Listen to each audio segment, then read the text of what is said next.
Hey guys, had some FOMO from missing the last few practices, so I did some analysis for one of them. Gonna be mainly focusing on offense since that's what we've been working on, especially for the D line.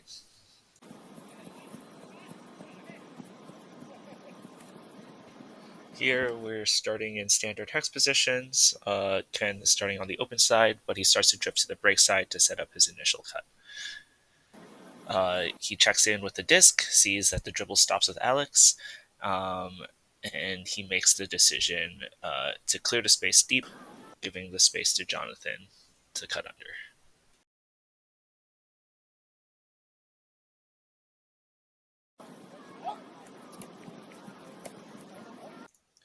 As Ken clears, he pushes himself deep enough so that he can adjust his cut to the new position of the disc, either open side or break side. Jonathan here uh, clears out, but I think he can do so with a little more urgency so that he is in a position to set up an undercut. A stoppage happens here, however. Uh, Alexis here has a good opportunity to slash because Jonathan is too close to make a decent cut, and Joe is narrowing the lane a little. Alexis and Jonathan do a good job of recognizing the potential flow that's going to happen in the middle layer, and they stay deep uh, and set up for potential continuations. Yeah, this is really nice rotations coming from both of them, even though they don't initially get the disc. They set up further cuts by moving to the break side. Yeah, I think Ken here could have anticipated the dribble, moving to the open side, and pushed farther toward the end zone to set up a continuation. Nice breakthrough, though.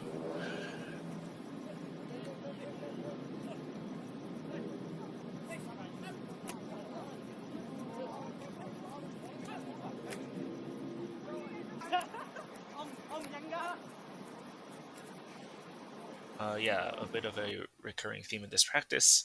Gajin ends up too close to the disc when the dribble ends, and so he ends up clogging the open side.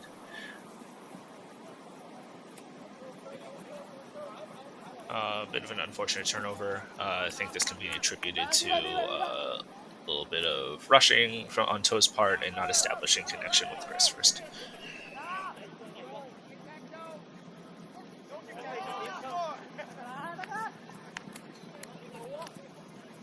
Yeah, same thing here. Gajin doesn't push deep enough off of the initial dribble, ends up stopping Justin's upline cut. I think, given the situation, Justin does a good job of staying back, controlling the pace. Nick here starts from deep enough and is able to adjust his cut to the mark.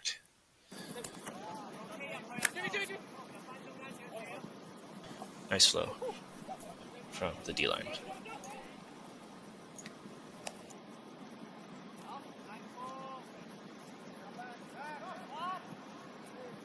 Yeah, a bit of an awkward situation here where Ken and Alexis cut at the same time. I think potentially Alexis can board his cut early and tell Alex to look at Ken.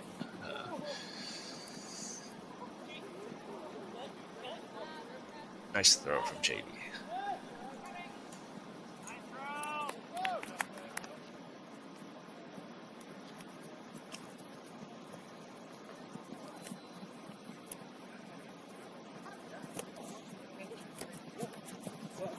I think this is a really nice clear by Alex. It kind of accomplishes the same thing as a slash cut, clearing the space for Ken to come in and reloading the deep space. David aborts his cut and pushes deep when he realizes it's not his turn. I think he can try to set up a little bit quicker, but if he still doesn't make it in time, I think we should be okay with letting the disc swing through the middle and handler layers and be ready to set up a proper cut for the next deep continuation opportunity.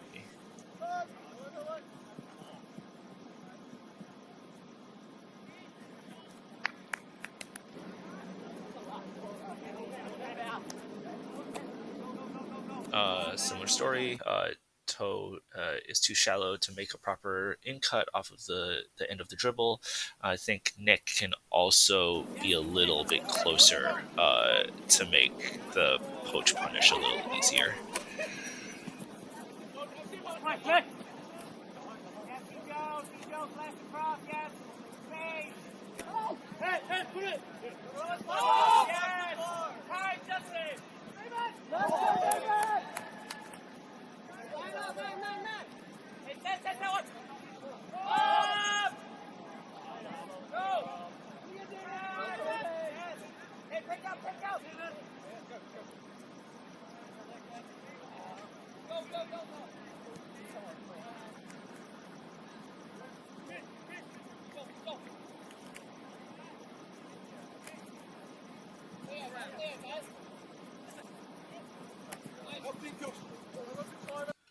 Nick is quite free on this slash cut. I think he could alert Chris a little bit earlier and also attack this harder.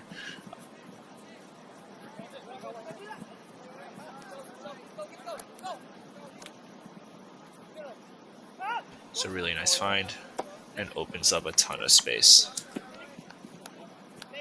The flow stops and Nick throws the around to Toe. I think Justin, if he doesn't push up quite as much and stays connected with Toe, I think he'll give another potential option to swing it all the way. The flow does continue well, though.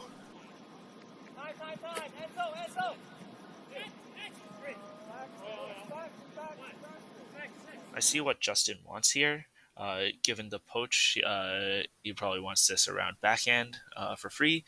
I think if it doesn't happen from the initial look, though, he should still cut up line and let someone fill anyway.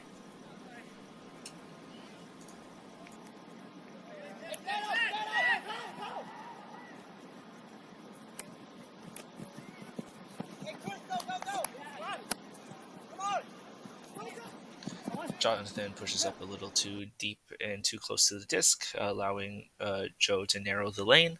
As the open side wing, when the disc is on the break side, got to be really mindful of your spacing, making sure we're pulling out these poaches.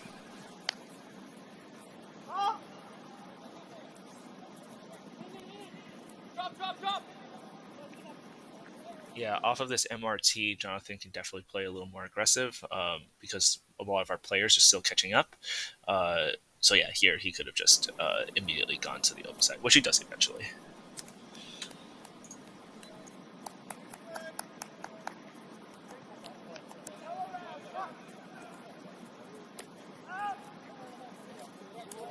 Don't mean to pick on Gajon, but these are really good examples.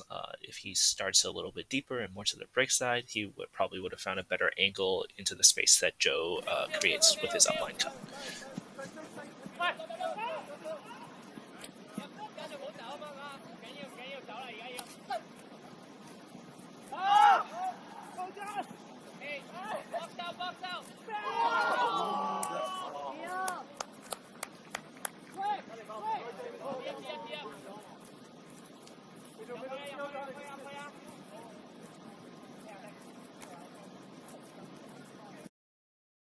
Here, David can maybe back up a little to make this swing throw to Alexis a little easier because of how big the poach is from Chris.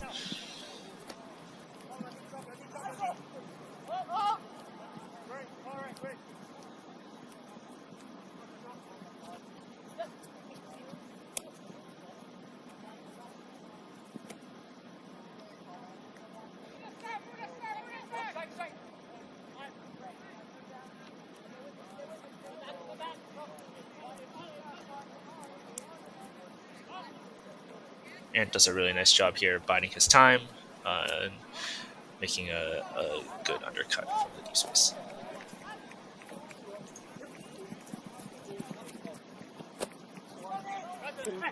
three.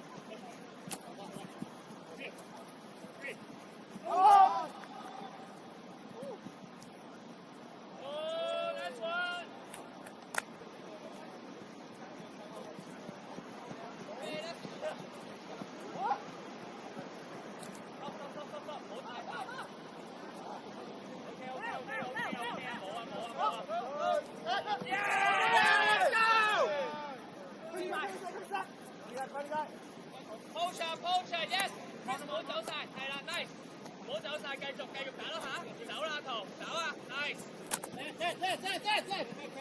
走晒。Yeah, similar situation to some that we've already seen. I think Joe alerts Chris early enough. I think this is just not being comfortable with this short flick side throw. Happens again here shortly. This throw should probably go. Yeah, probably just something that we need to work on in our repertoire.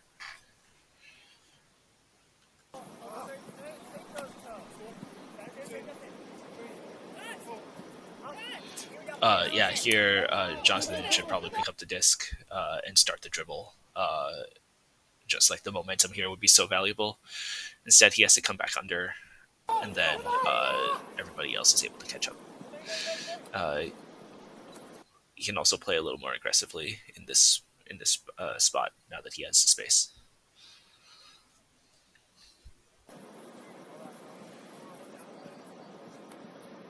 Hey, don't give up, guys.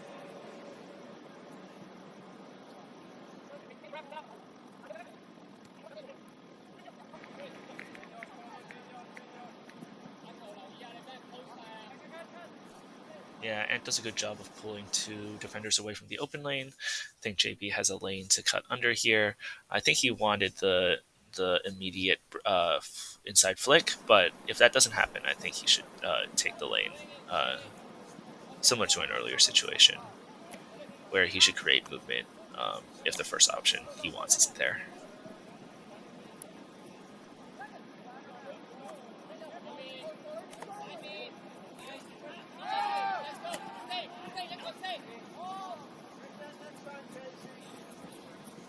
Really nice backhand, though. There's still quite a bit of this practice's footage left, but for the sake of keeping this video short, I'm going to end it here. Thanks for watching, and I'll see you guys out on the field.